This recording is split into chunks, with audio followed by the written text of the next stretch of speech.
So in this question, you're asked to find this limit. Limit extends to 0, 1 minus cos 2x into 3 plus cos x by x tan 4x. So first let us do the direct substitution. So if you do direct substitution, 1 minus cos 0 is 1.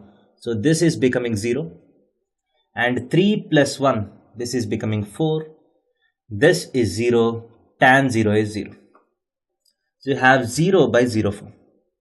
So these three, 1, 2, 3, these three terms are the problematic parts. That is, the parts which are leading to indeterminacy. And 3 plus cos x is not something which is contributing to indeterminacy. So this can be taken out. This doesn't really change the limit.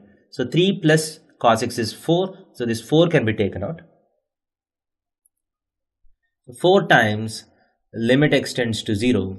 So 1 minus cos 2x can be written as 2 sine square x, right? By x times tan 4x.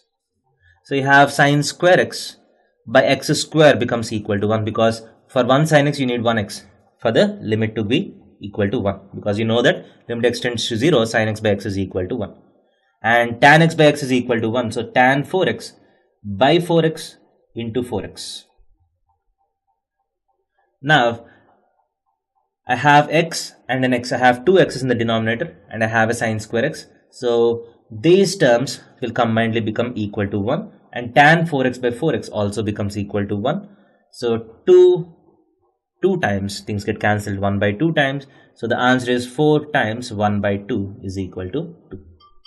So 2 is the answer to this limit. Thank you.